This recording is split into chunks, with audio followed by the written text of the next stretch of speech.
Okie dokie. Put that there. Pop the YouTube chat out. Douglas, welcome in. I hope you're doing well today.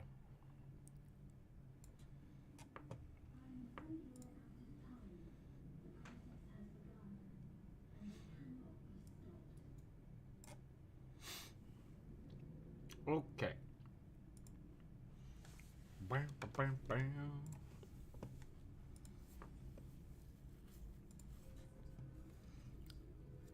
Zeus is pissed where you're living right now. Lots of lightning, lots of thunder. Or they're like a bunch of geese running around and getting frisky with everyone.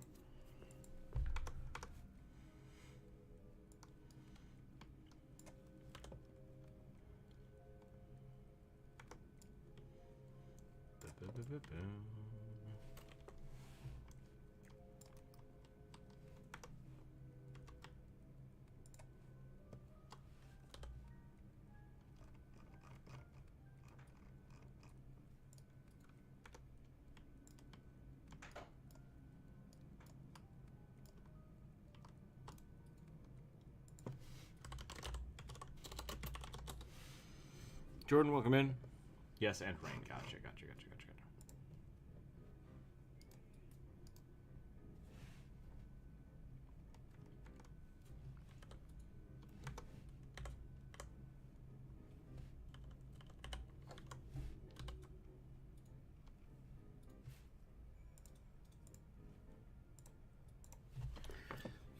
Okay. Let's get this going. I didn't want to do a paper texture today, just because. So we'll see how this goes. Might have to play around with this and see what kind of interesting things we can get going with just light blue. How's everybody's week going? Hope people are having a good time.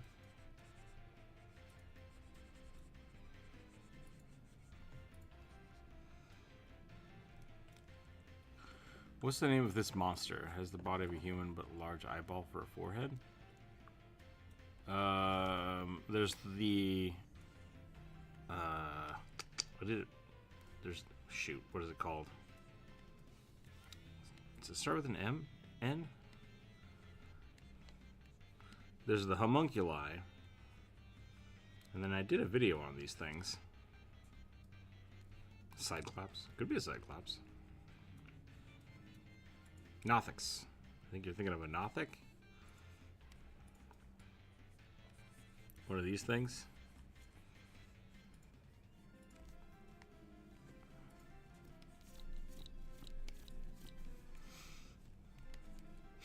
Like, what if beholders but had sexy bodies? And by sexy body, I mean creepy and leathery and covered in spines.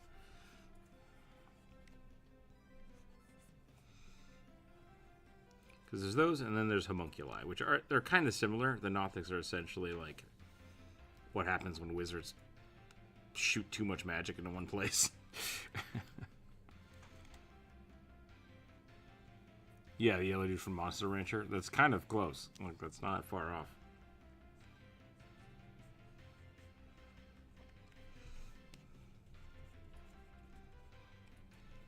Go watch my Nothic video.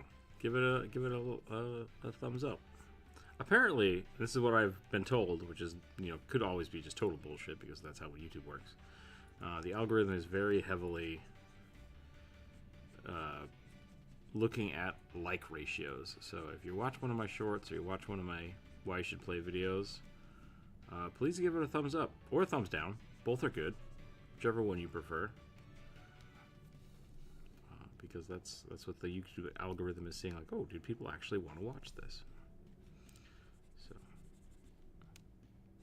and don't just do that for me. Do that for all the content creators that you like and enjoy.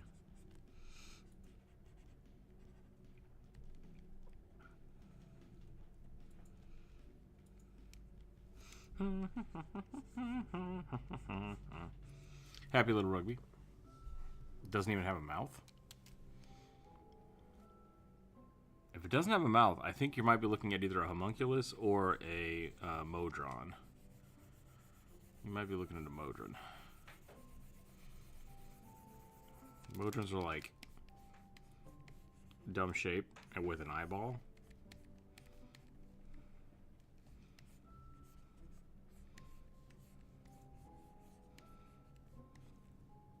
Sometimes they're just spheres.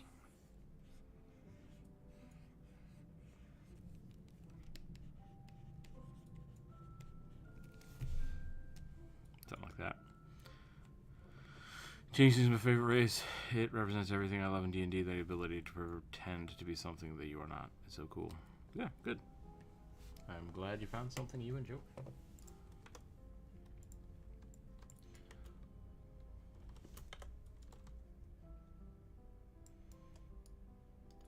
The new upgraded modrons, I think, are much better. I think they're way cooler. Just saw the Nothic video. Not what I'm talking about. Maybe it looks like a homunculus. Yeah, could be a homunculus. Could be a modron. I'd need more context, or like you could put the picture of it in the Discord, and then I would know what you're talking about. All of these are options.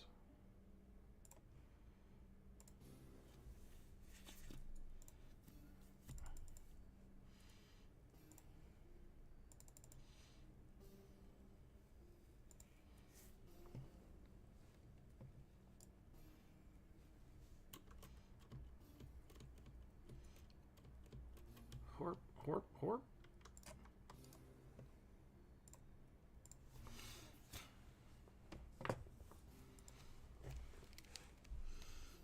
Or you might be looking at a Full Metal Alchemist character. Who knows? Yeah. No context. That's all I can give you. I can give you 3 options with that context.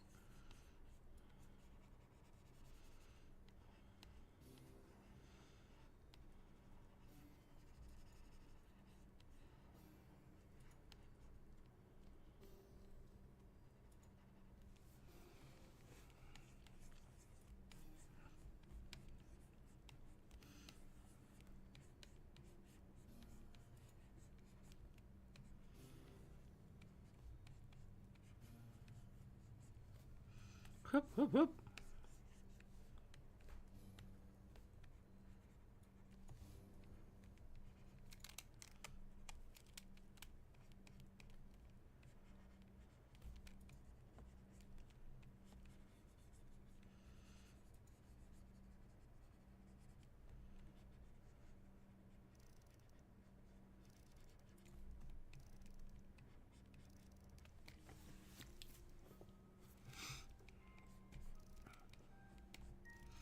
I'm a big fan of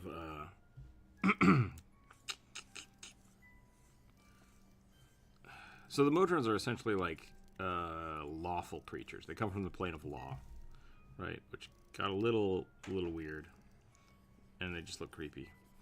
But the Konrasu are also lawful creatures from the plane of law, and they're just like guardians of consistency. And they're just big giant orbs that then grow tree bodies to support said orb. And I love that. I love that aesthetic. So much more than what if tiny robot men in bondage gear. Because that's what the Modrons were.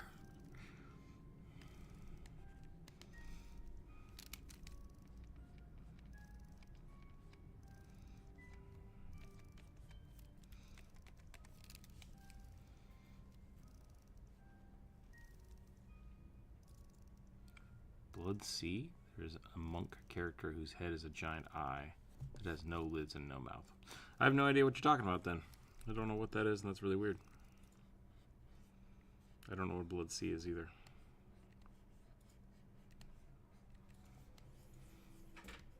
Does he have a normal ass human body but is an eyeball?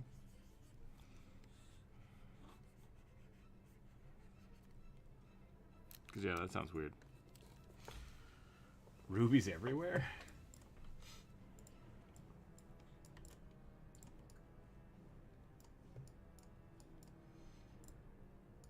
Behold my ruples. It is Friday, Wednesday. It is Wednesday. I may or may not be here Friday. I don't think I will be, but there's a chance I will be. So we're going to try to get a lot of them done today.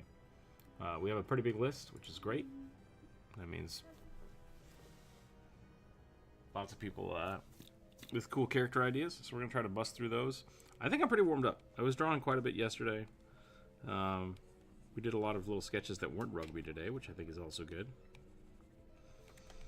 We have an awake, happy kiddo today, so you might hear that in the background, but we'll see how that goes. And yeah, so let's get to get.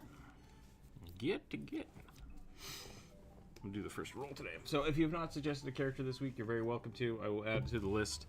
I'm gonna roll some dice. The dice will decide what we draw, and we'll go from there. All my dice got put away because I kept leaning on them because I had too many.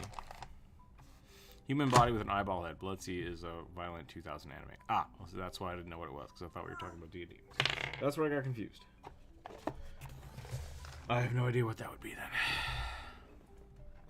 Sounds like the baby would like to rage. That's kind of what they sound like all the time, yeah. We have a lot of suggestions today. Shoot.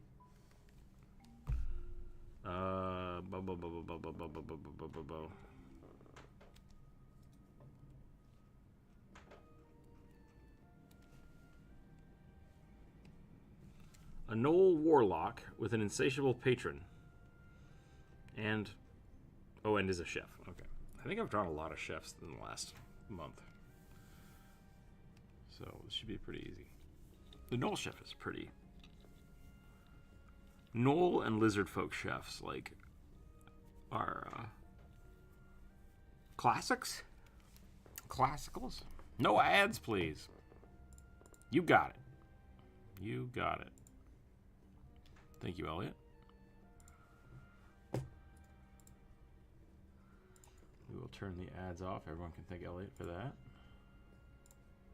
Boop. What kind of sketch would you like today? What kind of mini sketch would you like today?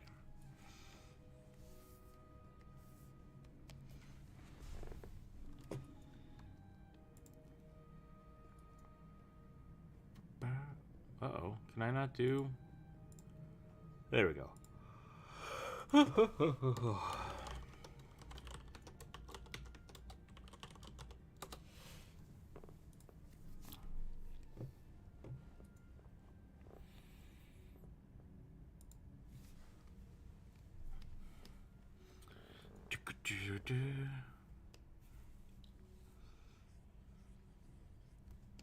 I always screw up gnolls when I first start trying to draw them.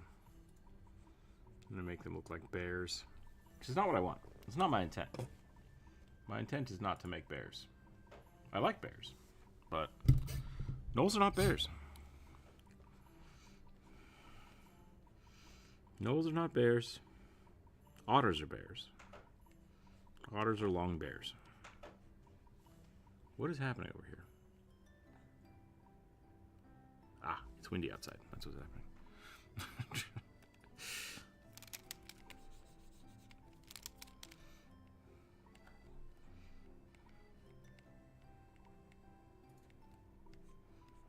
I've made a bear. Again, this those 30 suggestions sounds a lot. Yeah, there were a lot today.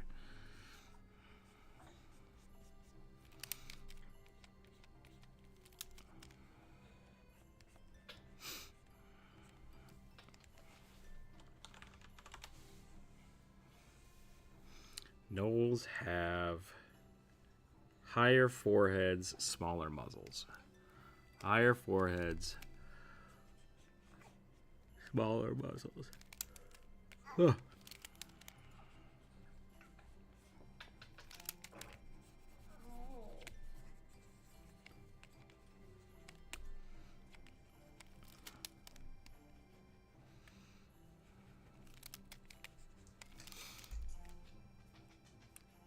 An imp in a jersey? Nope, I'm making a polar bear again. Dang it.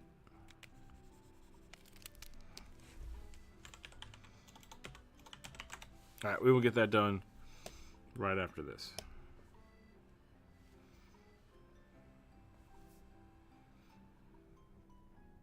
Okay.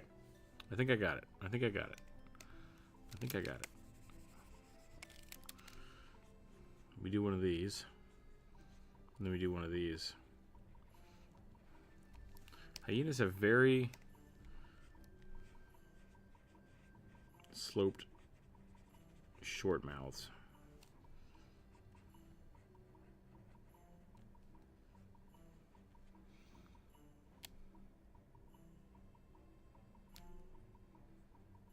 Yeah, Jordan, it is. It is. It's on there.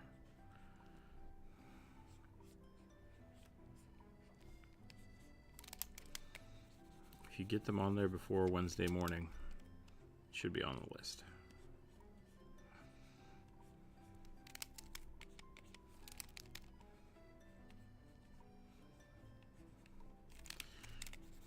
Maybe I don't do the chef hat. What else make a good chef look like a chef?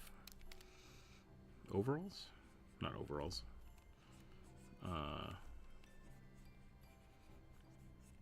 Apron? Could do an apron. A hairnet? A hairnet would be pretty funny.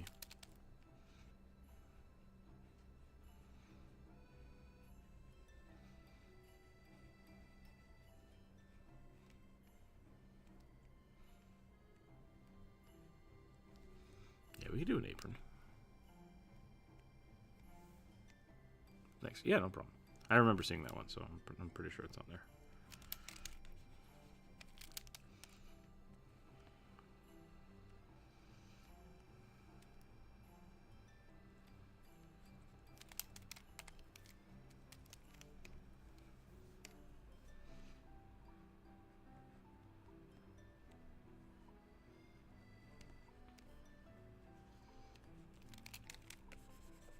The chef hat's almost just too classic to not put in there, so I think we're going to do it.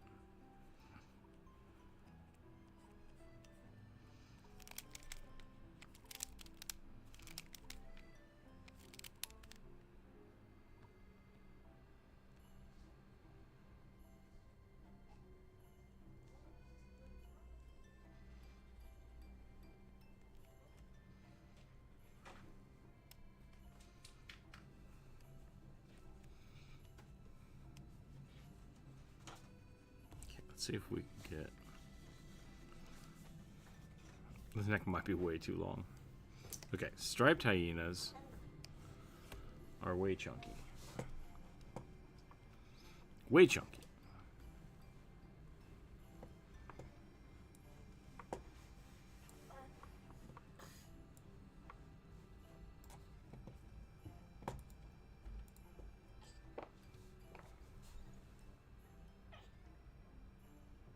Jeez, kid.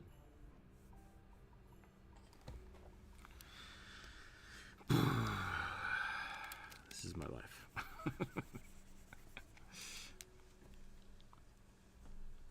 Toke.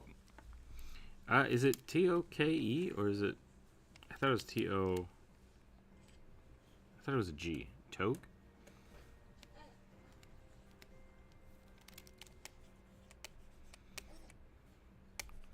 There's that, and then there's a...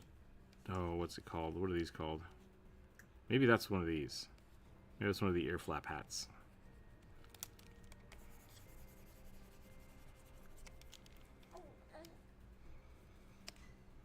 I never worked anywhere that I had to wear one of the hats.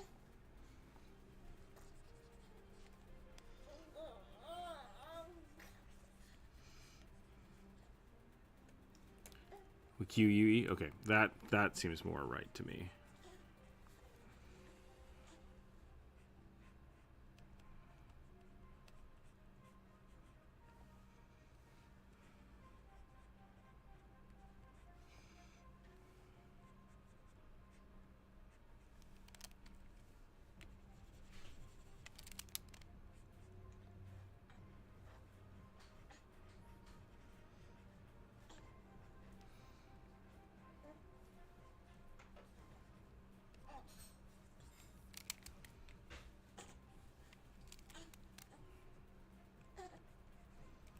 You alright, kiddo?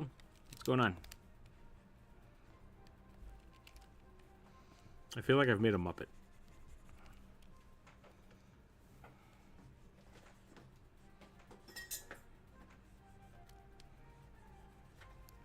We might have to start over. We might just start over. Maybe I didn't do enough warm-up. It's always possible.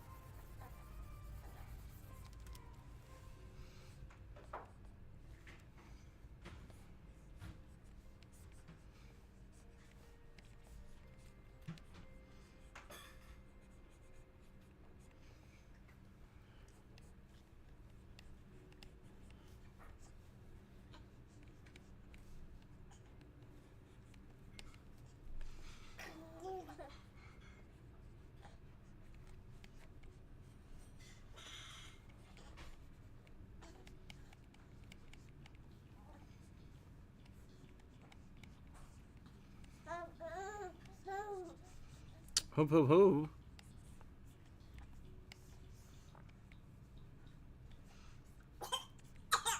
Oh no. Oh no, little. What's up? Hey. Oh, okay. Oh. You alright?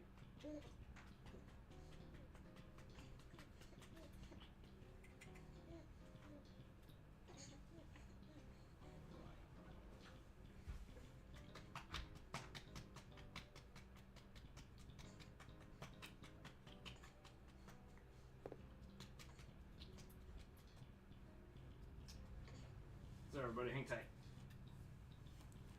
The child requires things.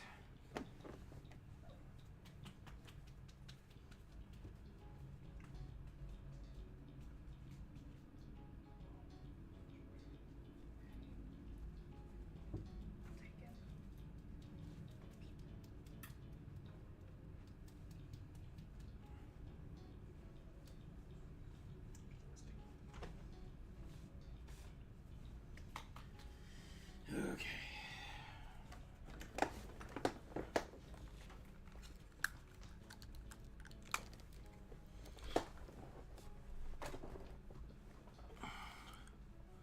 Papa hold me? Yeah, that's kind of what happened.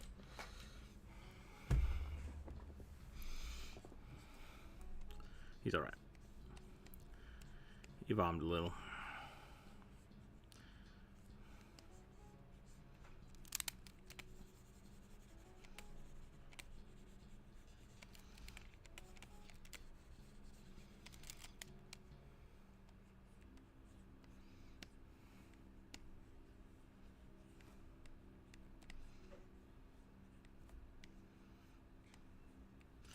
What better way to prove you're a chef than making your hat look like a muffin?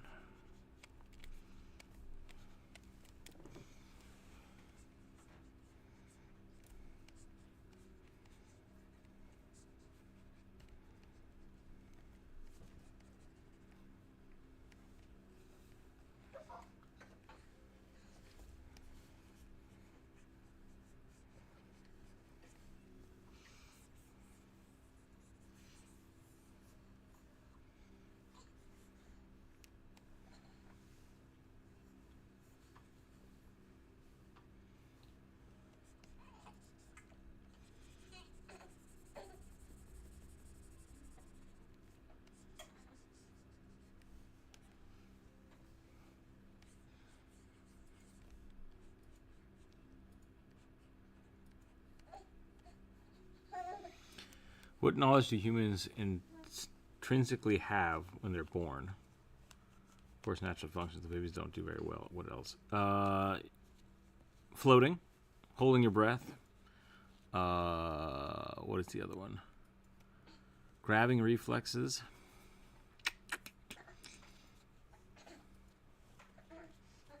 I don't know if that's information though. That's just like that's our reflexes, are we counting reflexes as information?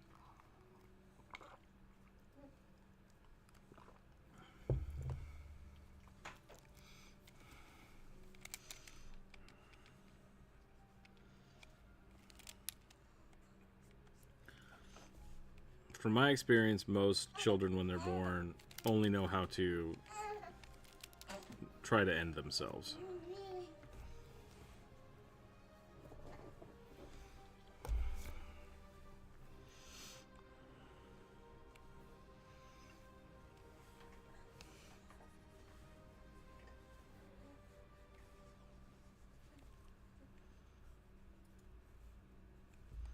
Whoever made that game where like you play as either the dad or the baby, and then the baby just tries to like off themselves, is pretty close to that.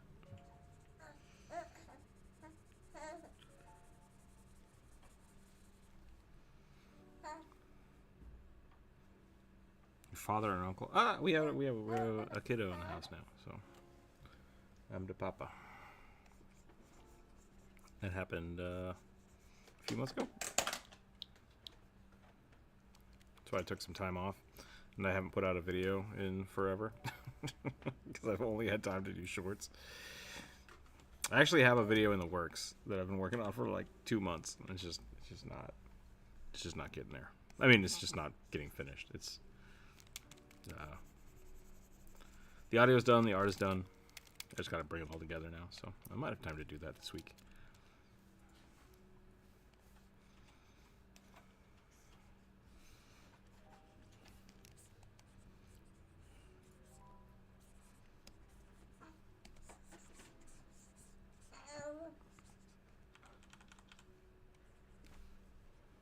It's called Who's Your Daddy? There you go.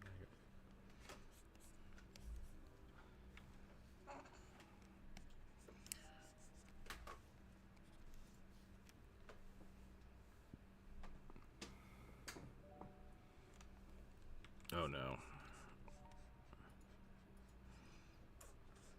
Don't take the bait, Oliver.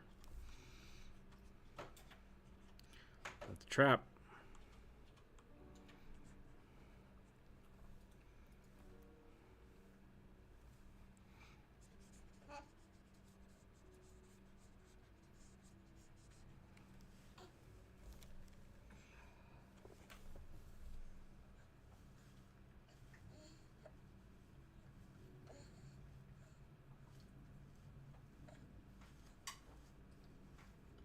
Kiddo is at the point where they want to sit up all the time, but they can't.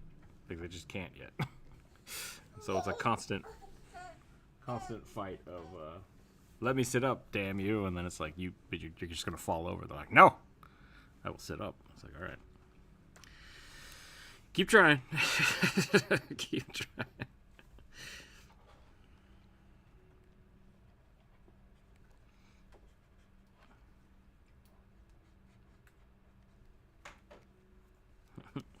Help me, Father.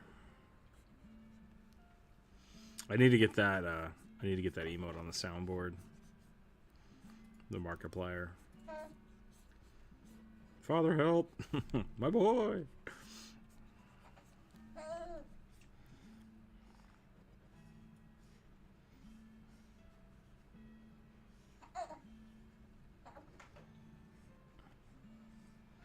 Can I put that on the Discord soundboard? Because that would be awesome. Gravity, the greatest obstacle. Yep.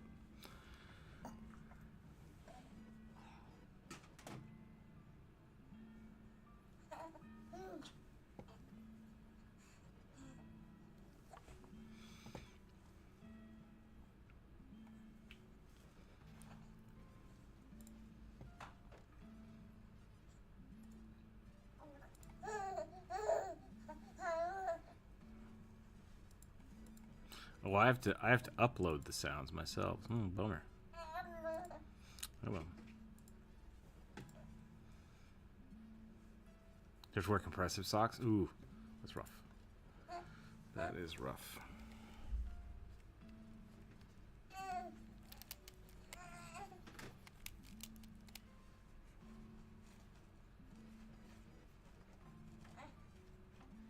Not the worst thing, mind you. I like a high top sock, so I might have just been naturally wearing compression socks my whole life, but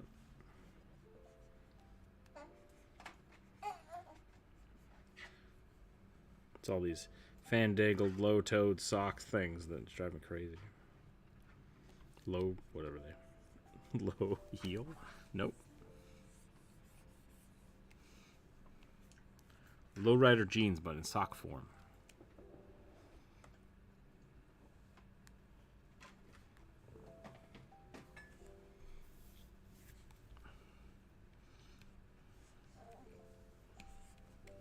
This is your trees, kid. You need to keep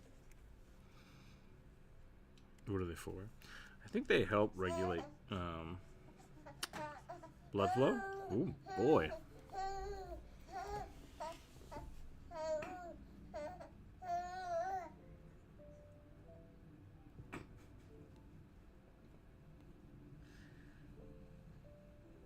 Apparently I'm not allowed to look away. Or I get yelled at.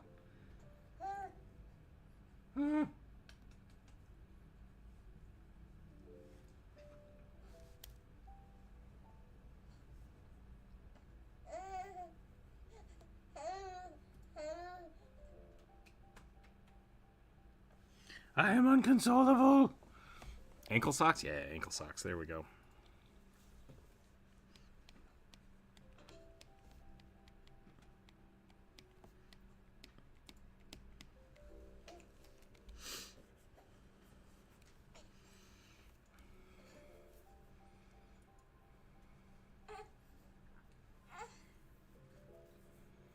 Pen is only for responsible type. Thank you, I appreciate that. I think it's definitely been a learning experience.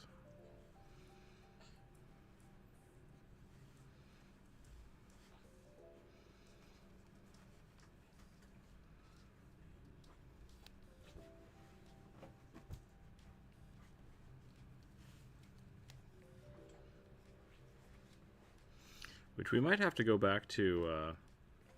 We might have to go back to more Discord streams here in a few weeks, because I will be the only one in the house with the boy. But still trying to figure that out. It might be that we do more Discord streams, and it might be that we just the live streams become more of kind of. There will be gaps, right? There will be times when I just, like, I can't stream or I have to walk away from the computer. So we either have to find a means for the drawings to kind of be a little different, or we just take into account that they're going to take longer, right? Which it could be that we stream longer. We stream longer and just get less done, you know? That's always a possibility.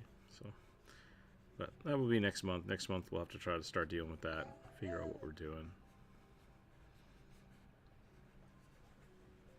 And that's just part of life. Part of life.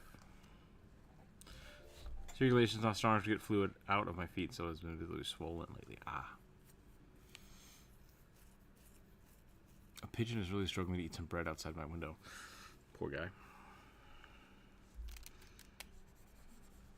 Pigeons can eat bread because they're rats. But, like, I know, like, there's a lot of food that, like, some birds shouldn't eat. Rice, maybe?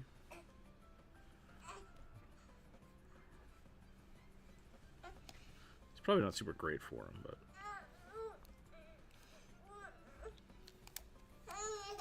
Oh, no!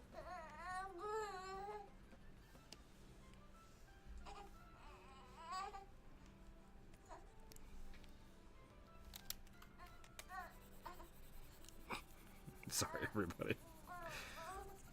I know not what to do about this situation. Baby break. Come to me, child. Oh, I just donked your head right into the microphone. I'm sorry.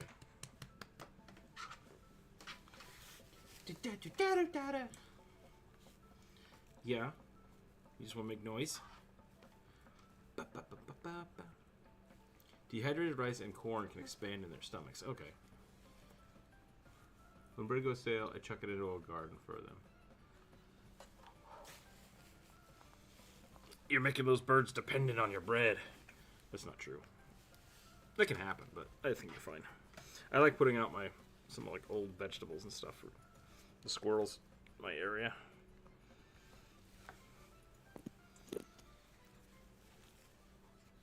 Ah! Hello? Howdy, howdy. Corvus, get in here and draw. I have to hold the boy. It's going good. How are you? I'm okay. I was watching a video on the new champion changes. Ooh. Hit me. Uh, so I think your champion needs to change their spirit. What do you mean? I don't know if you don't want me to be Grandma Spider anymore?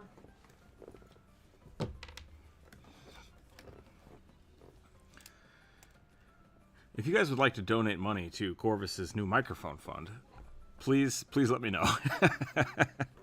I think Corvus is cut out again. Hello? Hello? Can you hear me? Yes. Okay. By spirit, did So you mean I Grandmother was Spider? No, like not your god, but like your where you can pick between like sword spirit, shield spirit, and like Okay. a divine steed. Yeah. Divine steed has been scrapped, Good.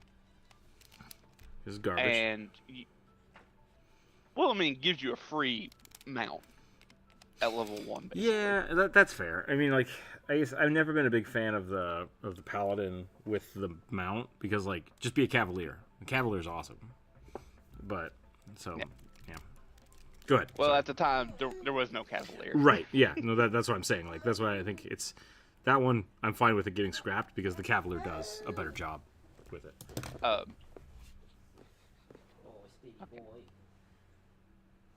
I'll wait till baby is mostly done.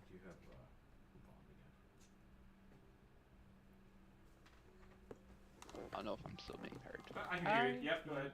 I'm just looking okay. for something.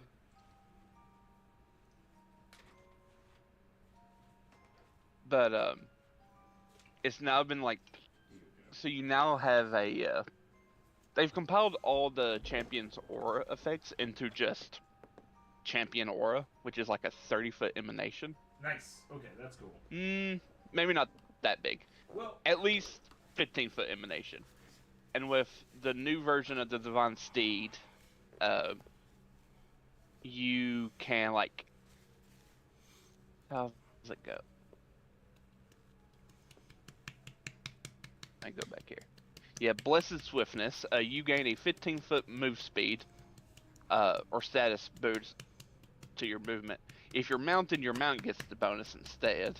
interesting. And yeah, because you can take a first level feat that gives you a mount. Okay, that makes sense. So, in addition, when the movement of one of your allies triggers a enemy's reaction, while that ally is in your champion's aura, that ally gains a +2 status bonus to all defenses against that reaction. Interesting. So it's not even like a reaction of yours. It's just if they're in it, they get this bonus. That's good. Auras are awesome. I love auras for paladins and stuff. I think that's very classic. Do I still get my champion reaction though? Yes. Okay, cool. The liberation stuff has not changed. They slightly tweaked the level 11 stuff, Okay. but they took away the weird stipulation, like if your ally refuses to move, everyone else can move. But no, like it's even if the ally you use your reaction on can't move, everyone else still gets the like free movement. That's cool. So basically, everyone can move if they're in the aura. Ow, kid. Head bonk's not cool. They've also there's now what is it? I think I'm done with this sketch. I'm gonna try to move on to the next one. Kiddo, you can't just lean over backwards. Hey. So they have like 3 now like neutral causes that you can take. That's cool. So which basically are would be justice, liberation, and obedience. Those are 3 that you don't have to be holy or unholy. Anyone can take them. But if you take desiccation or desecration, you have to be unholy. That makes sense. If you want to take grandeur, you have to be holy. And iniquity also has to be unholy. And then redemption needs to be holy. Ooh, I like that. So, So that means you either have to worship a god that requires you to be holy or lets you be holy. Okay, kid. You gotta chill Or out. unholy.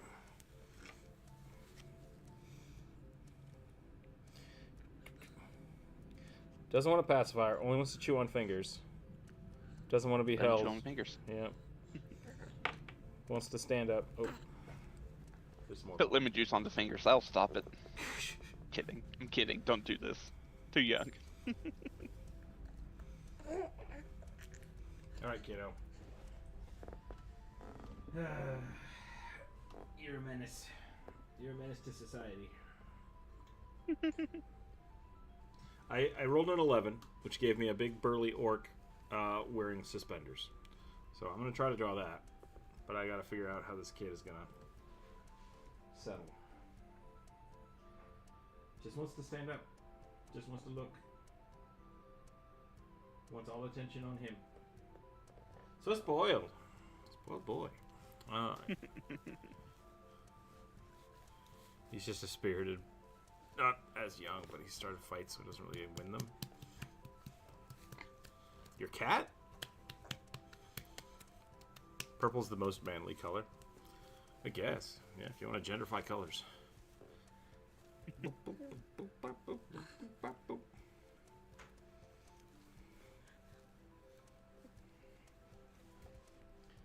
Alright, kiddo. Let's try this. Tippy, tippy, tippy. So I probably will have to renege on my statement that I told Druid yesterday that I probably will never play a champion.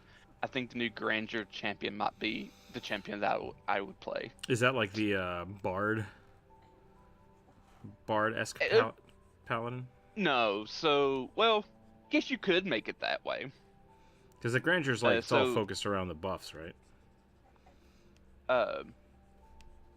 The edicts for the Grandeur cause is provide a shining example to others, enjoy and share the beauty around you, and keep yourself tidy and well groomed. Okay. Oh, so it's more like a chivalrous knight then. Yeah. I was thinking like a boastful. But that makes sense. Kind of more of a champion. That's funny. Yeah. Almost your very archetypical kind of paladin, like, or certain aspects of certain paladins. So, like, I guess you could say this is almost like how the Oath of Ancients wants you to be, in a way where you're like, just be good and take in the beauty of the world. And was that one of the neutral ones, or was that one that had to be good aligned? Well, that was D&D, the Oath of Ancients. No. This one, the Grandeur, yeah. Oh, yes, it does require you to worship a deity that is holy. Cool. Okay. Or lets you be holy. So their reaction that they get at level 1 is called Flash of Grandeur. An enemy damages your ally, and both are in your champion's aura. That's actually. Are they rechanging that stipulation to everything? Because that was my biggest issue with the liberating cause. Is that like a lot of them? Yes. The problem with the so you're. Go ahead. Go ahead. Sorry. I was gonna say the liberating action with the reaction for the liberating paladin, where you can negate damage, is great, but you have to be within 15 feet of both of the people, and for the most, as soon as somebody flanks you with reach, you can no longer save that person, and it's like, that sucks. It's too short. Like, it's just a little bit too short. So if that goes up to 30 feet now, if it goes to 20 feet, that would make a huge difference in its functionality. It starts out at a 15-foot emanation. Okay. But there's probably feats that will boost that. So. Gotcha. I'll have to. I haven't finished watching the full video yet, so. But the Grandeur, so the ally gets resistant to all damage against triggering damage, equal to 2 plus your level. Okay. So that's pretty good if you're like, I don't know, level 10 paladin or champion, and so you have like 12 resistance. That's essentially what the liberating one does, except it's So that might be kind of across the board. We'll see how that goes. And the attacker for 1 round is affected by revealing light, which is glimmer dust, Okay. but remastered. So they're dazzled for a round. That's interesting. The liberating one, anytime somebody like grabs one of your party members, they start taking bleed damage, and it's just like, that's okay. It doesn't make any sense. What's up? At 9th level, when you use your reaction, the enemy takes spirit damage equal to your charisma modifier. Yeah. Okay. So that's what that is. That's the basically. Do they add smite? Because I know they were talking about that. They kind of removed smite, Yeah. at least language-wise. So your, I think like Your focus spells kind of take over for it, but yeah. like with the causes that you have, each one at level 9 gets something that I thought was in the liberating step. It might be liberating smite or something to that effect, which is if someone grapples you, then you do damage to them based on your charisma modifier, which is cool. So it's like, so I like that this concept. one. I like that concept. Yeah. So this one is when you use your reaction, Flash of Grandeur, and dazzle someone, they also take persistent damage. Cool. Which is that's now referred to as relentless reaction. Okay. Because divine smite is kind of just a D&D term that they wanted to move away from. And at level 11, in addition to all the other upgrades to Flash of Grandeur, you can affect all enemies that are in your aura. That's pretty awesome. So, like, even if it's one enemy, all the enemies get dazzled. That makes sense with a flash though, like, because then it's just like a bright splash. I don't know if they take the. No, okay. It doesn't look like they'll take the persistent damage, but the person doing the damage will take persistent damage. Cool. I'm excited. I'm still looking forward to the Alchemist revamp, but I will take champion upgrades any day of the week. Because champion is fun. Champion's hella fun.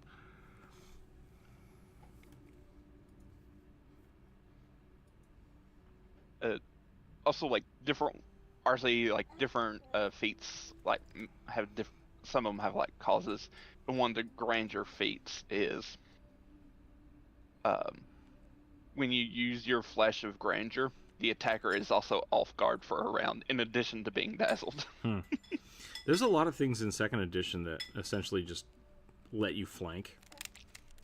Which, I mean, that's what off guard is. So, like, you basically just letting you flank with yourself, which I kind of like. Like a lot of the like the Inquisitor and the Thaumaturge, they allow you to use your skills in combat to try to make combat better, which I think is really cool. And so I like that concept, but it does add a lot of rolling, and that's one of the reasons that Pathfinder 2nd edition takes so long to play. Because if you're not on your game for understanding that, it really drags. Because like something I remember with the Investigator, at the top of the round, I roll a d20 and I hold that, and then I roll an insight check for not an insight check, but a check for to know their weakness. Known weakness is what it's called, and so that's a knowledge check. So that's another knowledge d20. And then if that succeeds, I can give a bonus to myself and to one of my allies. And then I use that bonus plus my normal crap, since I did this, with my int, to then roll with this die to decide whether or not I hit them. And if I hit them, then that goes into 2 other options that happen for additional bonuses. So it's like all of that is one attack for Pathfinder. Yeah. It's like, They have... So, the person I'm watching, they haven't put up the Investigator, but they went over, like, overall major changes for the different classes. And the Investigator, when they use their device stratagem now, or whenever the book comes out. That would be this D20 here, yeah. Good. When they devise stratagem, and if you roll poorly, you can forego not attacking and just use that bonus on a skill check. Oh, cool. Okay. Meaning you're not locked out of attacking that round. Yeah, that's essentially what happened. Like, if I ever roll like a 5 on this, it's like, okay, I can't attack this round, so now I have to figure out what I'm doing with my other 2 actions. Because you have to use it, which is the frustrating bit. Yeah, and the thing I've discovered with that is, like, when I started playing the Investigator, I essentially decided, like, okay, I'm not meant for attacking. So I'm basically using this to give somebody else a buff. So I had to find other things to do besides attacking anyways. And so it was never really a problem. I was never just sitting around being like, okay, I got nothing to do. But it was very much like, am I attacking this round? No. Okay, then I'm going to do this. I'm going to move around. I'm going to aid people. I'm going to try to figure other things out. And that worked pretty well. And I do feel like that's part of the... We constantly have arguments about, like, whether or not something is viable in combat or, like, worthwhile playing. And I think a lot of it is because there is this concept of my character is only effective when they are doing damage. And I don't agree with that. But I feel like that's a misconception that I see a lot of people bump into. And so I think if you can build a character that can be very helpful and successful without having to attack, you've made a good character. Not that like all of your characters have to do that, but you can make a good character that way without attacking being your primary function. I think my only slight pushback go ahead. for that is sometimes it's really hard to make those kind of supporty characters fun for a lot of people. Yeah. Because some people are just like... I mean, I know people I that personally just... would have a hard time playing a really supporty character like your Bard, because it's just... And that's... Even though I am doing stuff and being helpful, it feels like I'm not doing enough. Yeah. And that's not... You're not alone in that. Like, that's one of the reasons that there's a billion DPS characters and 2 tanks, you know? Like, no one... Yep. Not everybody likes the support mentality, and not everybody wants to be a tank. Not everybody can handle being a tank in general. Like, it's just like you're on a different mindset because your job is to not kill this thing as fast as possible. Your job is to make sure nobody else dies. And so that, and like with being healers, people find healing being boring. It's like, well, if all you're doing is saying, because here's the trick, right? So with a DPS, your goal is to DPS. There we go. Your goal is to high damage output, like the most damage you can do, and take out the biggest threat, right? So both of these things are damage. Do damage every round. Do damage. If you're the healer, your primary thing is make sure everybody is alive, so heal, and then after that, it's support. And the problem is that this could be a lot of things. And so if you focus mainly on this, I took nothing but healing spells. So if everyone is doing their job and they're killing everything, you have nothing to do. Which is why this is important, because you can do a lot of stuff to make the damage go faster. You can do a lot of stuff to make sure the tank is doing okay. You can do a lot of stuff to just generally buff the party and help them in and out of combat.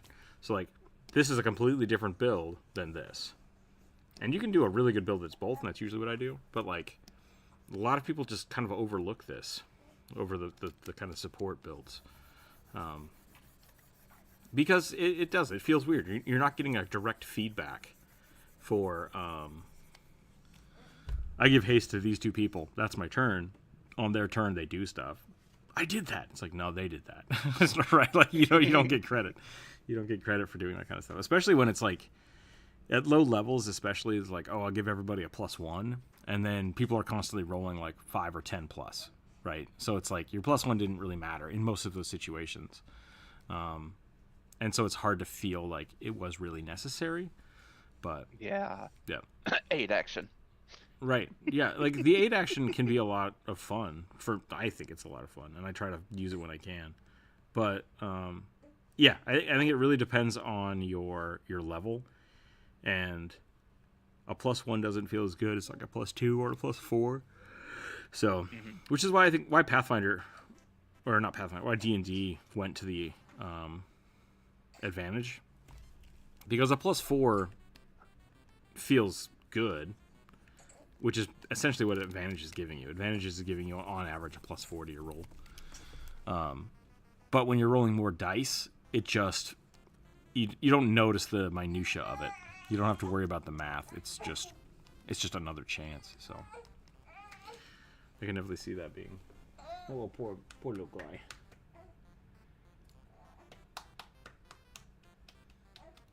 Hold on a second.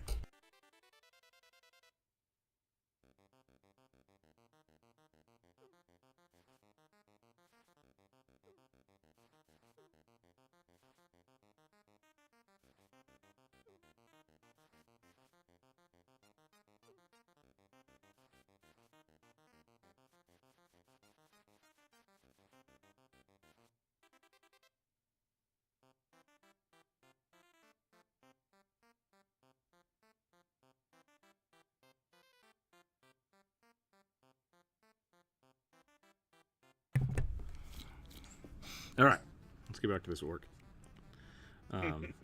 Yeah, so like the other part of it, sorry, the other part of that. So you have your DPS, your healer, and your tank. Your tank is basically just take damage.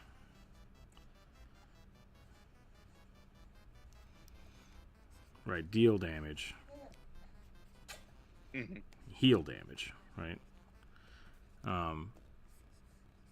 But if no one's hurt, you don't have to do this. If the DPS is killing everything before anything can do damage, you don't have to do this. So that's why a lot of games and teams can't just roll with DPS. And as soon as you start having DPS with heals, or DPS that are tough, or DPS that can support, you don't need these.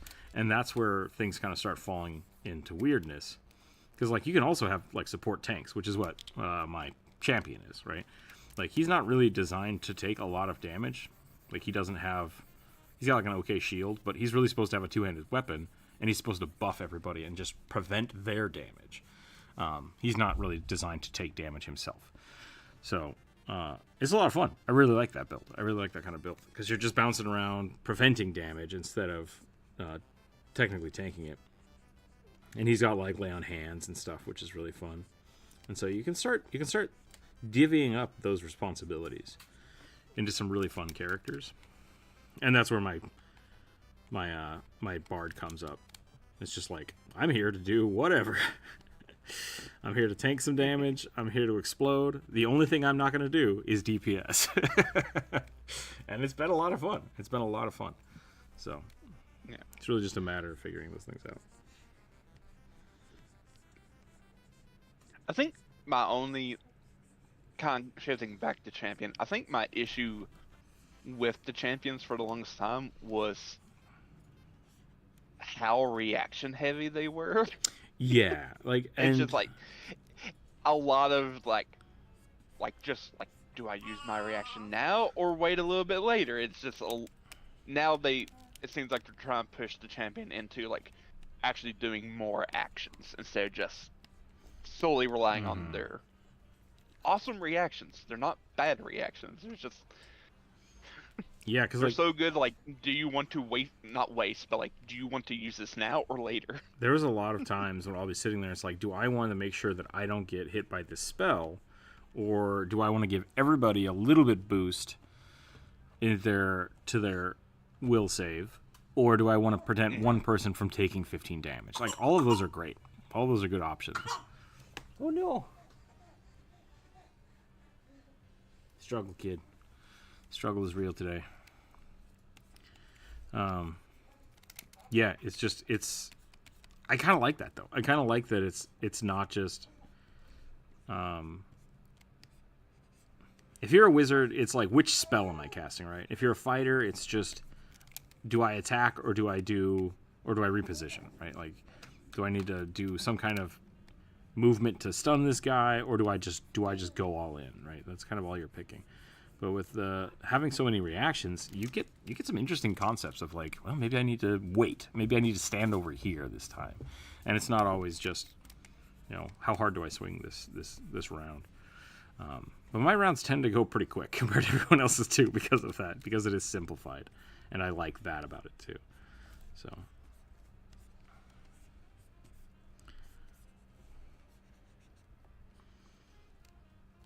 Suspenders equal firefighter. That's all I gotta say. Or old school boxer. Oh yeah, I could have done old school boxer.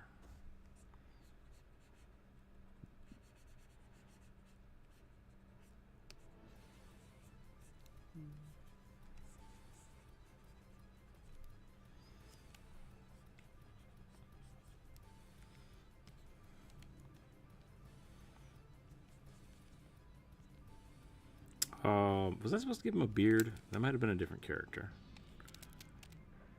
I think that was a different character. We'll give him a tiny beard. A tiny, tiny beard.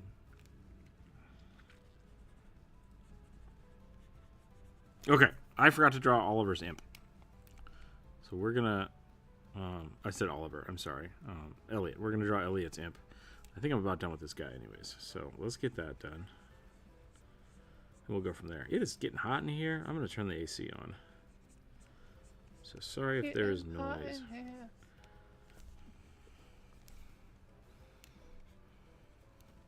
Do do do do do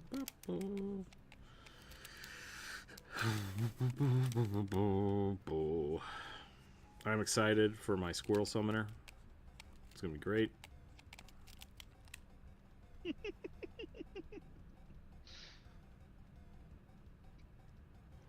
You need a giant squirrel mount now. I think I can get that. I think I can do that. We'll find out.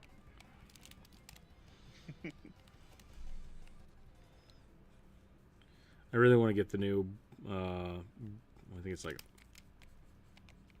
Brightburrow? Bright Hollow? There's a new Magic card set coming out with squirrels.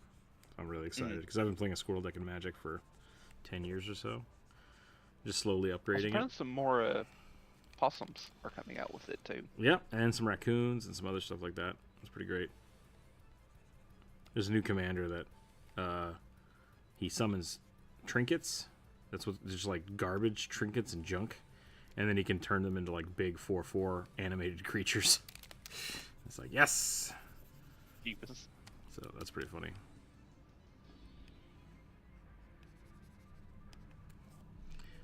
Okay, I think we're about done with this guy.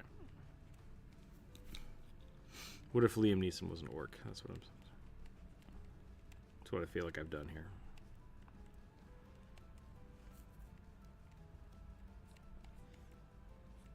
Oh geez, they removed a lot of oaths. I was looking at some of the oaths, and I don't know if they were that good anyway, so it's fine. Yeah, they removed the Dragon Slayer, Esoteric, Fiend, Bane, Light Slayer, Shining Oath, and Vengeful Oath. Been removed. I didn't even know some of those existed, so it's probably gonna be fun. Some of them are from, I think, not Adventure Pass, but like source books. Gotcha.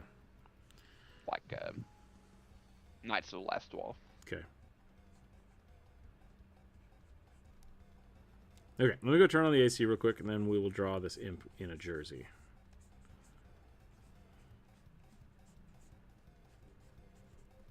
We'll be right back. Hang tight.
Okay.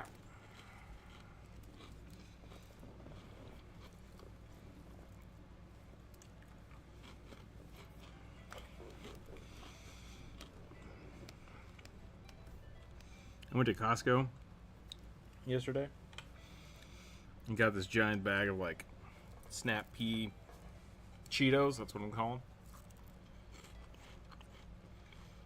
I don't know how I feel about them.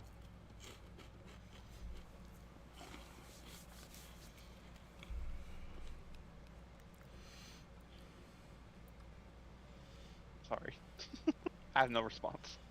It's all right.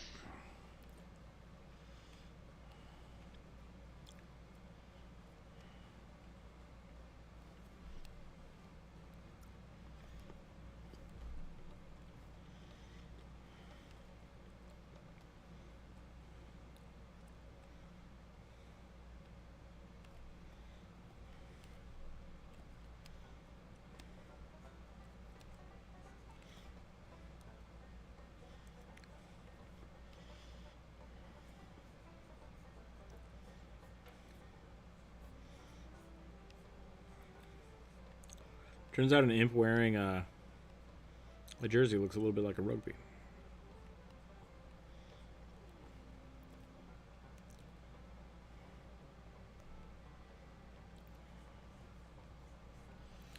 Ba-ba, ba-ba, ba-da-ba-da-ba-da-ba.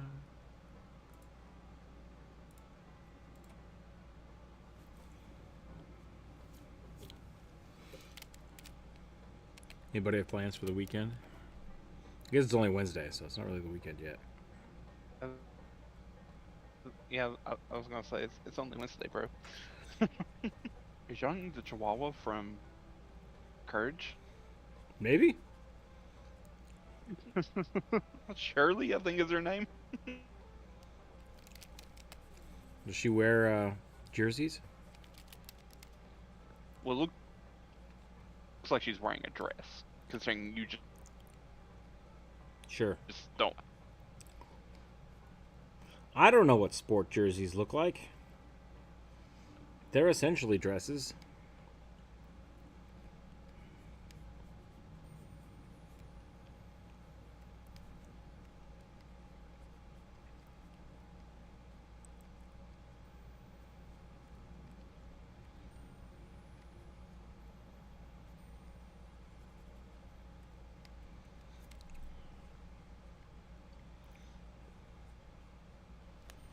Going full Winnie the Pooh? Yeah, you gotta. Imps don't need clothes. Do need horns, though.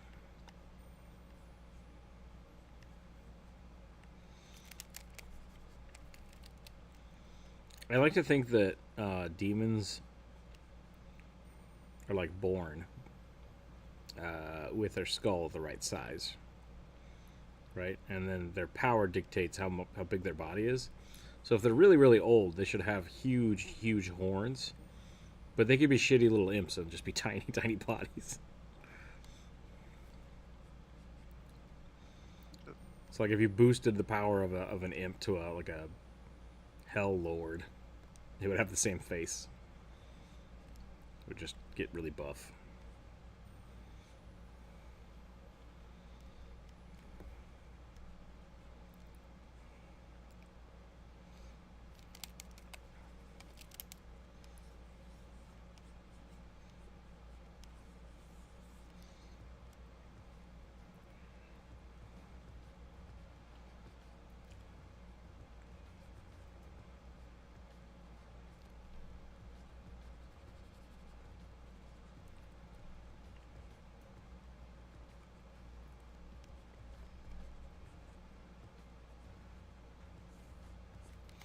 It does look like he's wearing a dress.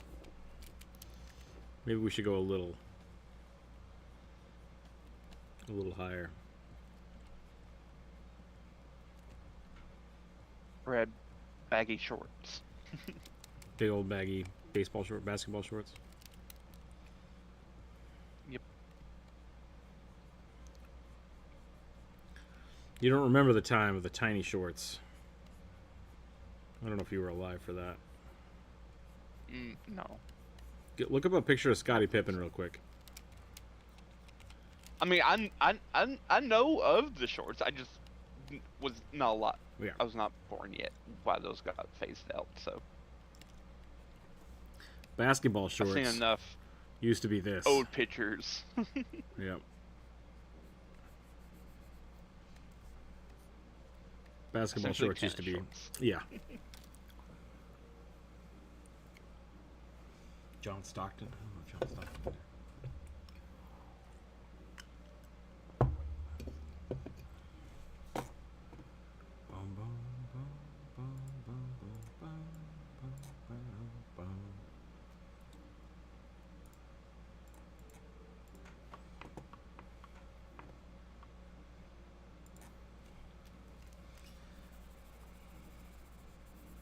basketball imp.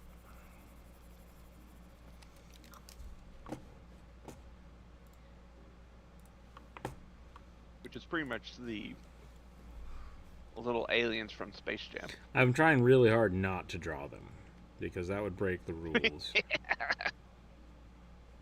Yep.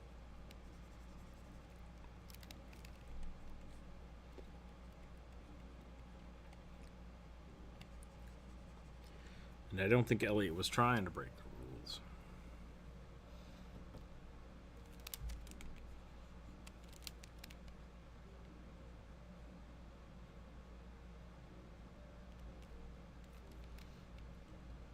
I went and got to do some trap shooting this weekend, which was really fun. But it turns out with my eye, I have to learn how to shoot left-handed, so that kind of sucks. Now I gotta learn how to redo a whole bunch of stuff. New stock time. Yeah. Unless you had. Actually, yeah, I don't have a left-handed Didn't own stock. specifically. Yeah. I might have to look into that. Or find just one that doesn't have the weird groove bump thing on the right side. Yep.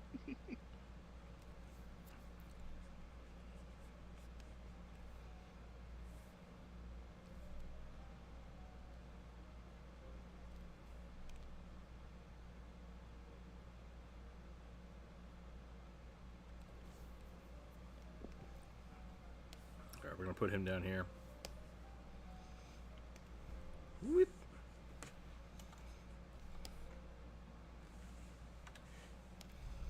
Basketball imp.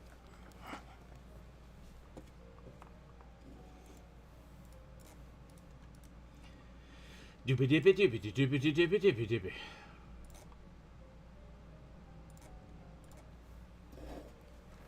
Alright, let's roll some dice. Let's see what we're drawing here.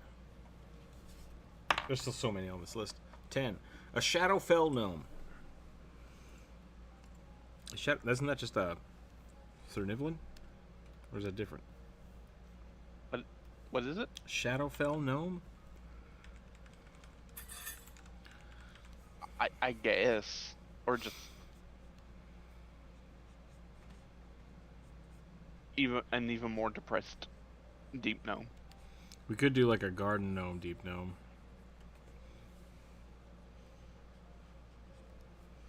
Just unwilling to shave his beard. Like that one gnome in the Dritz novels. The one with the metal hands? Or is there a different one? What? I mean, I guess you could say he has metal hands. He literally has a hammer and pick as his hands. Well, so there's one that gets its hands chopped off because Drow are evil, and that's what they want. That's how they wanted to prove the point, or push the point home. And so that when you meet him later in the series, he's got hands made out of metal. Because sure, why not? It's a hyper magical world, and that's the least.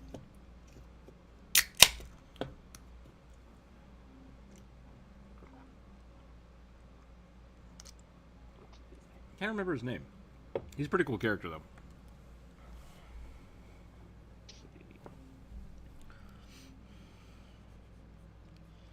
Bilwar Disengulp. Yep. Sure. Wait. That doesn't seem right. At least that's who I'm thinking of. Bulwar? That might be him. Here's the.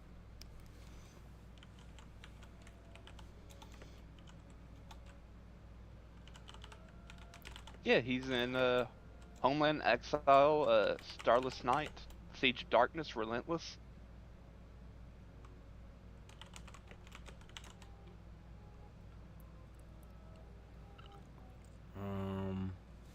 I think I'm thinking of a Duragar.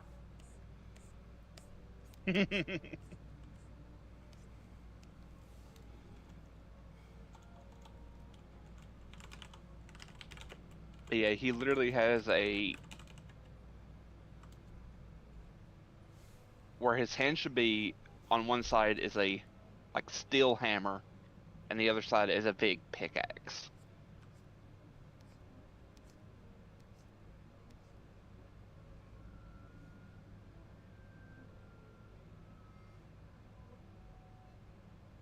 Nope, yeah, it's the same guy.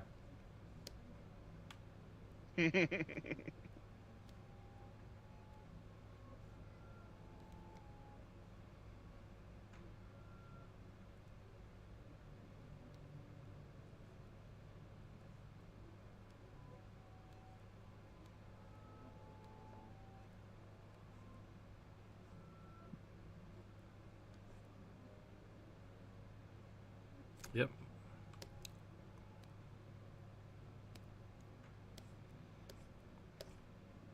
I thought he had robotic hands. Nope, he's just got a hammer and a pick. There we go.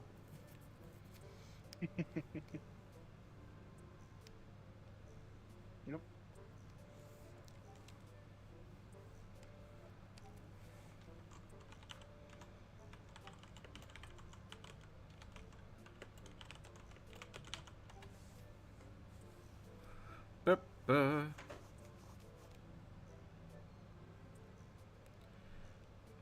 He gets metal hands permanently gripping a pair of brass knuckles. He's got different hands. Was that the Durgar you were thinking of? It is the same guy, yeah. So there's a point where he gets like metal fisticuffed hands for the same purpose. I mean, because he's the same guy. Dritz convinces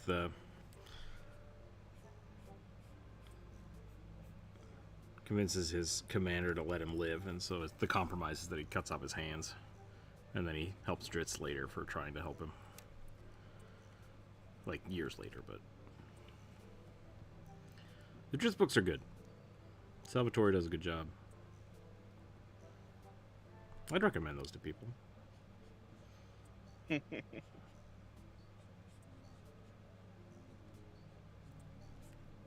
There's also the two I like the two I've read. I think I've started another one and I haven't finished it yet. But Homecoming's really good because it kind of tells you like where Dritz comes from.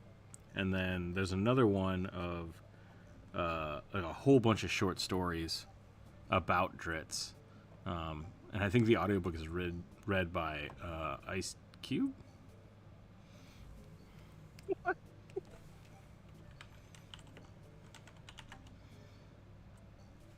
No, hold on.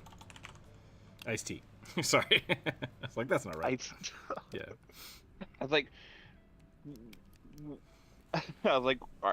I was thinking, does he mean Ice-T, Ice Cube, or LL Cool J?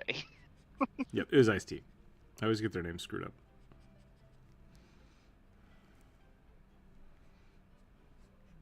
It's really good. I can only really ever Welcome back, Oliver. I can only ever picture him in Law and Order. That's it. Nothing else.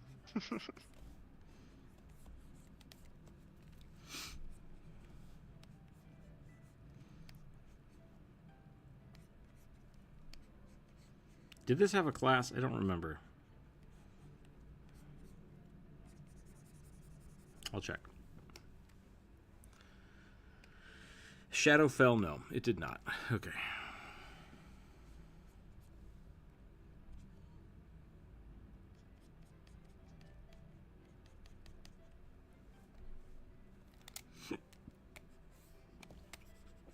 For some reason, I feel like the Shadowfell gnomes should be even ganglier than like the Sir Nivlin.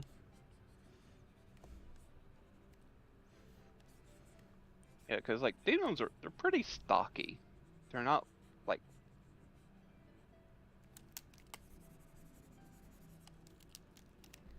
I mean, some of them are pretty stocky. They used to look really weird and freaky back in the day. The Sir Nivlins or just the gnomes in general? Nerf Niblins. Okay, yeah.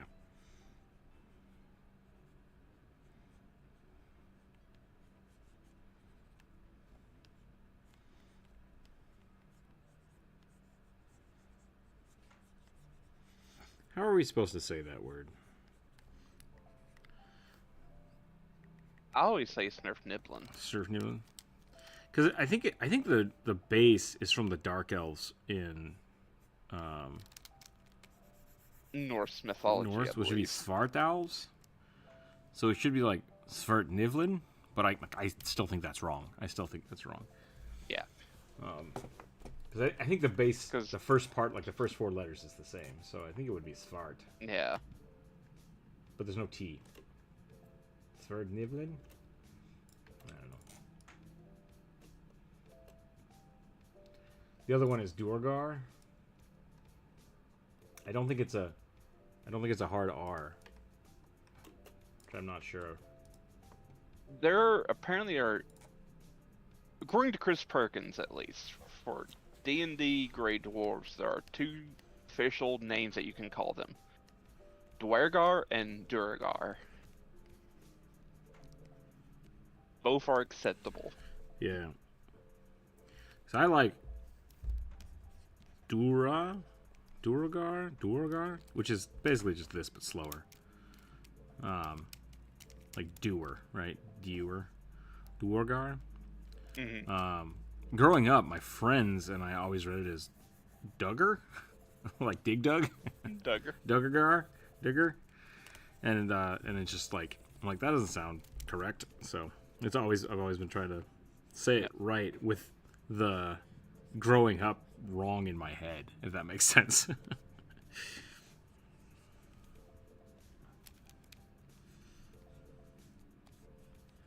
They're gnomes, but they dig. Why am I drawing this guy with, like, broken limbs?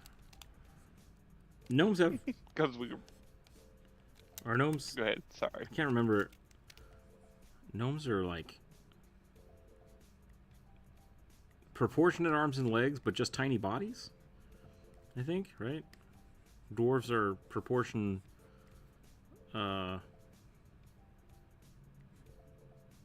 disproportionate bodies with normal-sized limbs. What do they have short legs? I don't know. I've run into this the old monster manuals or player compendiums, and the new ones might have them too. Always have like the comparison lineup of like the different races. And in one of them, I remember it being like, here's a picture of a human, and then it's essentially like, here's that same human but small, and it's like.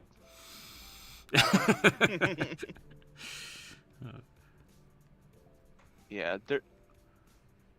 and then gnomes. I think gnomes should have like big old goblin heads. That's the way I've always looked at it. Whereas dwarves really should just be very stocky and still look very human to me. Like, I think like the proportionality is fine, but they should just be kind of very, very, very bulky. And then they're like, orcs. I'm like, oh Jesus, orcs are huge.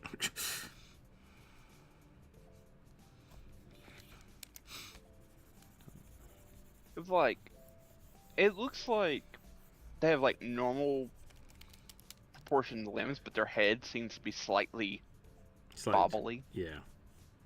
That's what I'm thinking with goblins. Same thing. Just like, the head's just slightly too big. Also, gnomes have to have long ears. I'm sorry. Like, stop giving halflings long ears. Give them normal human ears. Stop giving... Wait, you want halflings to have human ears or not have human ears? Yes, okay. Have human ears. Gotcha. Or maybe like just slightly bigger ears that are kind of just human shaped. Homie chicken, hello. Yeah, I'm a big Rankin Bass believer of like the halflings really should just have like huge ears. It's just because like, yeah, I think gnomes need to have like sharp, pointed ears, eyebrows that kind of just grow off their faces. Mm-hmm. I really do like the idea that garden gnomes are just like gnomes. Like if I had to like describe it anymore, take a Warhammer elf, preferably like a night elf, and just shrink them down to a gnome size. That's how I prefer my gnomes. Lars did something really funny. he was painting. He went to one of those, like, I think this is the story. So if Lars is listening, he can correct me. He went to one of those, like, Pottery Barn paint things where they like give you something and you paint it. And he took a garden gnome and he painted it to look like a black mage from Final Fantasy. So like bright yellow hat, like blue cloak, and then he had the big old beard. And he's like, I guess I'll just paint it beard. But then the only thing you could see was the nose. So he painted the hair as part of the hat all yellow, so it looked like it had a giant hat on, which is great, like very red or very black magey. And then he just painted the nose bright, like just solid black, which made it look like the like it's perfect. Just perfect. Black mages are garden gnomes. That's what I've discovered. You just only have to look at their noses. Now I don't think I can ever look at a garden gnome the same way again. Or lack thereof noses, because Vivi doesn't have a nose. Right, yeah. The nose becomes the face. And so that's what I thought was really funny. He's like, it's a bummer because he's got a beard and black mages don't have beards. And I'm like, oh, they do in Final Fantasy 14. He's like, what? I was like, yeah. You did it. You did it great, Lars. Good job. Tiny little black mage. Black mage gnome. Little tiny face. That's perfect, yeah. It was pretty great. I started giving my halflings floppy ears. Oh, that's cool. I like elves to have like huge ears, and I don't know if that's a Warcraft thing. I mean, like Warcraft does that, which I've always liked. Yeah. So like I don't know if it's because of Warcraft that I like that, but with everything else, like whenever you have halflings or like half elves, and you have a person, and they're just like, oh yes, look at me, I'm a halfling. It's like, if that's a halfling, what the hell should elves? Elves should be like double that, you know? Because otherwise you're just an elf. so I like going a little extra for full-blooded elves. I think their ears should be pretty massive. Yeah. And I'll do the same thing with orcs. Like orcs should have pointy ears. I like orcs with pointy ears, but they shouldn't be like the big floppy ears that an elf would have. So By like general like D&D stuff, like half elves are generally taller than normal elves, yeah, and have facial hair. What's the Elves physically cannot grow facial hair, which is funny. There's a Reddit post a long time ago. Now there's a guy, I can't remember his name. He's very famous on YouTube. But pretty much the only thing I see of his is him reading Reddit posts for YouTube Shorts. And he reads the, like, there used to be a thing, like what happens if a human or an elf and a dwarf have a kid? Does it make a human? They're like, no, it makes a dwelf, which is just the worst of both. And they're like, yeah, that's a human. So so it's like, yeah, humans are dwelves. That's just how we go. Which what if that's I'm not the case? sure like why D&D decided to make elves shorter than humans. To me, elves should always be taller than humans. That's just me. So I think there is some. If we're looking at like Tolkien, right? Like Tolkien was the, I would say, baseline for fantasy elves. It's just like that's so like that's what we use a lot of it, especially for D&D. Tolkien was a huge inspiration for D&D. And the elves, while they were supposed to be like these perfect, beautiful, like angelic beings, they were tall. They were like human tall, but they were also like very thin and very light, and they kind of like floated through trees and on grass and stuff. So I think that kind of like etherealness of them kind of got transitioned to small. And then when you're looking at like other things that aren't Tolkien based, elves usually were, like 2 feet tall. Like they're just tiny creatures. So I think that's kind of where those two things kind of blended together. Like Dobby. Yeah, a little bit like Dobby. So I definitely, I like the tall elves. I thought it was really, for Finny and Fineye, something that I liked about them that I don't really talk about a lot is I made them very tall. Like Finny is kind of a beast of an elf. Just as I thought it would be funny when I made her, because she's just this kind of like overzealous very excitable merchant who makes potions and jewelry and stuff. And then when she has to fight, she uses that jewelry. So like she has different rings, and she's got the wraps of mighty fists and stuff like that.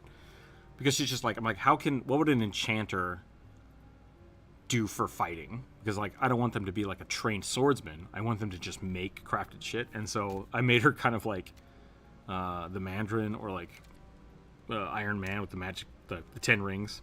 I was like, that's what I want. That's what I want, and it'll be funny. And so she's kind of a beast, and I made her very tall, and I wanted her to look very muscly. I think I described her the first time I ever did it that way. I'm like, oh, you've been a very muscular elf. And she's just like, she's in the middle of nowhere by herself, like making stuff, and she's not wearing armor. She is, but like she glamours it, so she's not wearing armor. And she's supposed to look just like very out of place and very silly. And then when she gets in combat, she just punches the shit out of people. which worked really well when I turned her into an alchemist, because they have like the mutagens and stuff. And I was like, yeah, mutagens work out pretty well for that. But someday I'd like to go back to her just being like a magical crafter. And I was hoping the 5e... she was made before the 5e inventor came out, or Artificer came out, and so I was like, "Oh, Artificer, awesome!" And I looked at it, and I was like, "It's not what I want." So, but I did give her a little. I tried rebuilding her as an Artificer, and I made her a little tiny owl companion. And then when that didn't work out, I made it into a homunculus. And so I kept, every time they met Finny, the little owl on her shoulder would like have a different kind of eye. Like it would have like, oh, it only has one eye this time. Like what? Like it lost an eye? Like no. She's got one eye in the middle of its face. It's got 3 limbs. She's just like, just keeps playing with the homunculus, trying to make it look like different things. I just try to make her really weird, and she's a really fun character. But. Yeah. I will say, I think the reason why like that Artificer is kind of weird is because it was specifically made for a specific setting and doesn't translate well into other 100% non-Eberron settings. Yep. It's like in Eberron it means a very specific thing, and just doesn't work well outside of that context. And it can be a lot of fun. I like the concept that they went with for. Like, your magic is derived from mechanics. Like I've made this magical thing that does fireball. It's like, cool. But it's all thematic, right? It's completely thematic. Like, there's no... I think Percy did a good job because making the items was, like, functionally what an artificer should have been doing anyways. So it didn't matter that he wasn't an artificer. It's like, Percy is a better artificer than... Sam Riegel's character, whose name I've forgotten. Shoot. Harry. Is it Harry? Oh, no, that's the new one. Terry. Terry, yeah. Terry Darrington. There we go. Because Terry Darrington could have just been a sorcerer, and it would have worked out exactly the same. So. Yeah. But because, like, in Eberron, they're essentially magic users who infuse their magic into a item temporarily. Yeah, which I dig. That's totally cool. And that's kind of how the alchemist works in Pathfinder too, except you infuse your magic into vials. So you have you have like 10 free spell slots that you infuse. Like, this will now be a healing potion at action speed, and then you can use it. And that's kind of what it is right now in 5e, but I kind of wish it was more of like your daily preparations. When you prepare your spells, you get items and you can pass them around, and I think you can do that at higher levels, but like it's very similar, and I think the theming is there, but I didn't have a lot of fun with the thing. They kind of just dropped it. Like, the only thing they eventually added to it was the armorer. Yeah. Which kind of just made you magical Iron Man. Yep. Which I think is fun. Like, it's good that exists.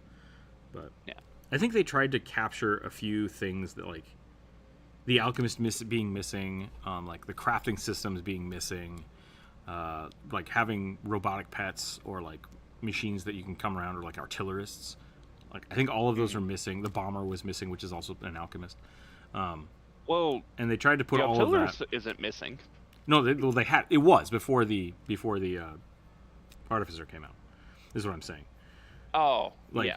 when they were making the Artificer, they kind of grabbed some things that were missing from 5e, and were like, yeah, we'll put them here. We'll put the Alchemist, the Bomber, and the Artillerist. And we'll do that. And it's like, what about the Gunslinger? They're like, fighter. And it's like, oh, all right. So, Yeah. it's just... Yeah, the closest you're going to get to a, like, not canon, I hate that term, like, non-homebrewed, like, Gunslinger is the Artillerist, because you get, like, you can craft essentially like magic wand guns. Yep. Which I kind of dig. Like, I do wish there was more wand play. That sounds weird. More playable raised classes for wands. Yeah. And they just don't exist, which is sad. Yeah. Even in Pathfinder at the moment. And I kind of get why that is. Because like Pathfinder 1, wands were very much... one of the ways they fixed healing, and we used to play this all the time, and I tried to talk about this in a short over the weekend, but nobody watched it, is like, if you're out of combat, double healing. Like, that's great. That fixes a lot of, like, the need for short rests and long resting, like, all the time to try to keep your stuff up. It's like, no, just we'll heal outside of combat. We'll take 20 minutes short rest and we'll be fine. And so you could buy a wand. The most efficient way to heal in first edition Pathfinder was to buy a wand of Cure Wounds, which had 50 charges, and that's 50 uses of Cure Light Wounds that you can use, like, back to back to back if you want, and just like, we're just gonna take the time and boop boop boop boop just recharge, right? That was cool. And then 5e's like, you can use a wand once or twice a day. It's like, okay, that's a magic rod, that's not a wand, but fine, we'll do that.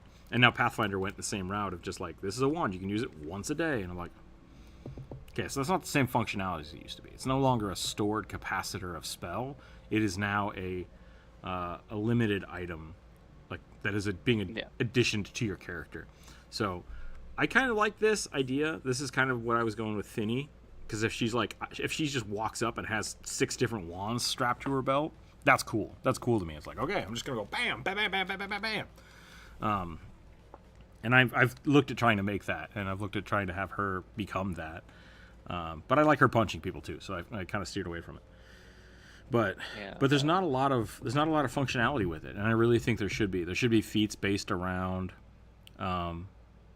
using wands better. The Thaumaturge, I think, has 1 or 2, and I like that the Thaumaturge has like the wand blast as a cantrip, where you can just use a wand to just keep blasting spell. So I dig that. But I do think that and the Gunslinger, those two things could easily be blended together to make a really cool wand slinger build. And I've been looking into that too. And if I figure that out, I'll let everybody know. But having something that is like a revolver or something, but is a wand, would be really cool in my mind. And I feel like that's kind of what's missing with it.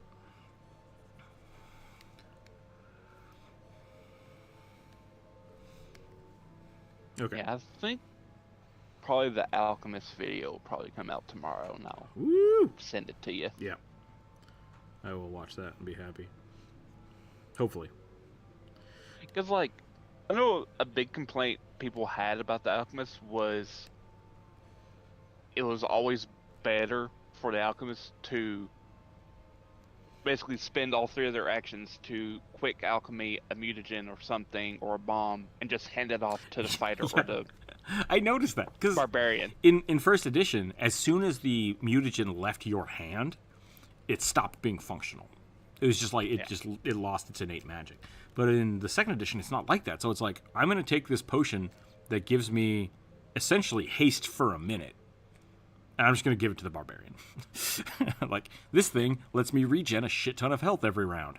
Give it to the barbarian. Which was kind of fun. Like, I liked that concept, but there was way too many things to look at, especially with how you level up your spells, because there's all the common... Or lack thereof. Yeah, or lack thereof. Like, you immediately learn, because they give you a book, 60 crafting spells. And then you have to go through and look through that and try to figure out, oh, at level 5, this one becomes a greater version of that, but I don't know that. So, like, how do you, like, trying to sift through it all is really confusing. But I think somebody posted a thing about the Alchemist this morning. What was their name? Do I still have it saved? I don't. But yeah, like They said, I think the only thing I've seen about the Alchemist, them talking about it, is they're making the bombs. You can now basically choose what type of bomb they are. So instead of having like a lightning bomb or a fire bomb, which was part of my complaint because I had to then learn all of those, you basically just have bomb, greater bomb, and then you get to, when you infuse it, decide what kind of element you're putting into it, which is awesome. So like that's super cool. There's this new feature for Alchemist called Quick Vials. Okay, that sounds more like Pathfinder First Edition, so I'm okay with that. Yep. And for, I believe, baseline, they are just like bombs that you can have. Though, depending on your subclass, you can change it out. Okay. And so Quick Bomber now basically allows you to quickly create the bomb, and instead of just having it default doing acid damage, you can have it do like fire, ice, or lightning. Sweet. Okay. And maybe poison. I don't know. But yeah, it. That is what I saw. Yeah, that's the same thing I saw. So, like, the cool thing about that is, and that's what I did for Finny, was instead of having her be a bomber, I had her be a Curgin, which is essentially surgeon but spelled weird. And so she can make a ton of potions per day, just instantaneously. Like, oh, when I need a healing potion, I can make 4 of them, and when I give somebody a healing potion, I don't know if it's maximized or there's something interesting about her potions when she makes them, like on the fly. Bri, welcome in. Howdy. Another thing is, they're now trying to give you incentives instead of like just passing off the bomb to a martial character who is more likely to crit with said bomb. When you throw your own bombs, you can add your intelligence mod to the splash damage. Yeah, and I see that should have already been there. Like, that's the thing that was driving me crazy about the bombs. It's like that's the point. Because in first edition, the bombers basically, when you threw the bomb, not only do you use your dexterity to throw it, but then when it explodes, it's damage based around your int modifier, and the splash damage was 1 plus your int modifier. So like you could do a ton of damage to people if you had 25, 26 int, even if you miss. And so you just you don't even care at that point. You're just like, I just throw the bomb at the square. It's a DC 10. I have plus 11. As long as I don't botch, I just do 8 damage to everybody in that square. That's great. I'm just gonna do that all day. So the bomber was really fun. I made a Frost Alchemist a long time ago. That just threw ice bombs at everybody, and everything was slowed, and the floor was constantly slick. It's just like, chaos. I rolled a 6. Lizard folk, a lizard wizard, who is part-time archaeologist. All right. Nice. Like that one Morlock from the WoW card game mobile thing. Oh, is there a Hearthstone lizard archaeologist? Yeah, so there was this whole thing where there was there's a Morlock. I guess he's a Morlock, little tiny lizard-looking thing. Oh, the Murloc. He's also who looks like rugby, but Professor. Yeah, I know who you're talking about. So in WoW, that character, there's 2 versions of him. There's one of him that is a guy in a Murloc suit trying to research Murlocs, and then he's got a tiny pet Murloc that is essentially that with the hat on. I think it's really funny. You can do little quests for him and stuff. I'm gonna be right back. I'm gonna go check on the kiddo, get my drink refilled, and then we'll come back and we'll draw this lizard with a hat. What kind of clothes should a lizard archaeologist wear? Because I feel like as soon as I make him look like Indiana Jones, he's not gonna be a wizard anymore. So, spamming emojis. Thank you, Brian. I appreciate it.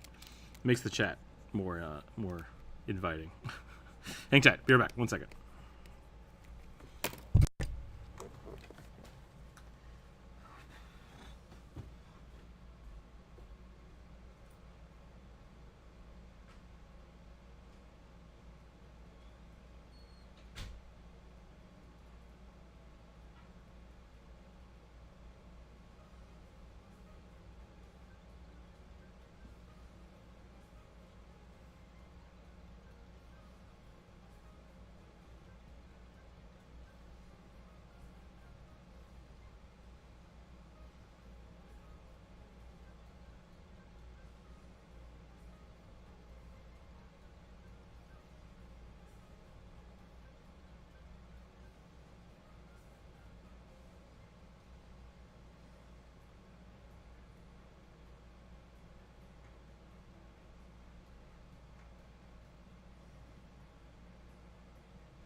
Okay.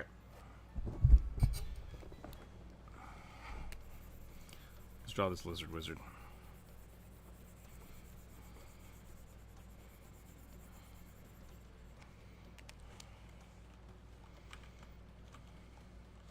Leather wizard hat.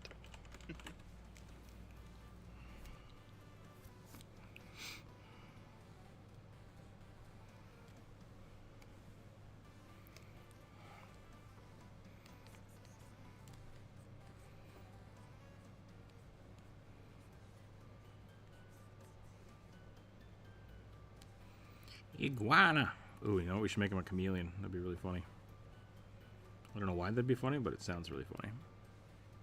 A charmeleon. A chameleon.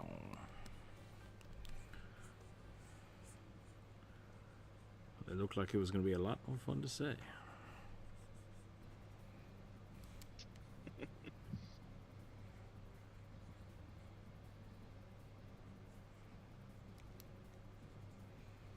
Do, do, do, do.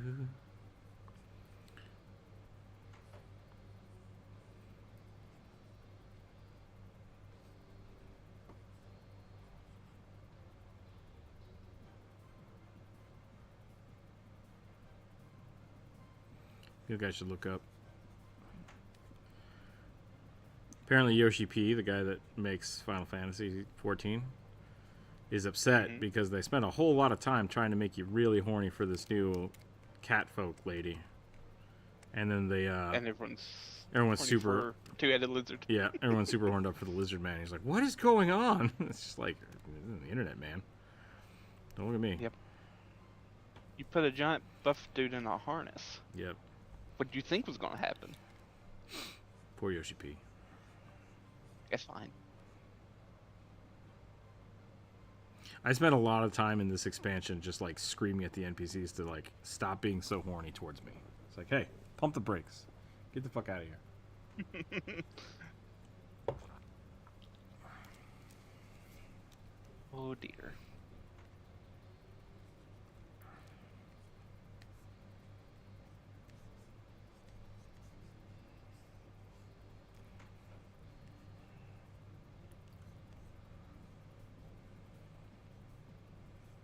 I think the new raid's out. Is there a new raid out? Yeah. I haven't heard anything. I haven't been on Facebook, or not Facebook, but I haven't been on Final Fantasy for a while. Yeah, sorry. I've been pretty busy. That's fine.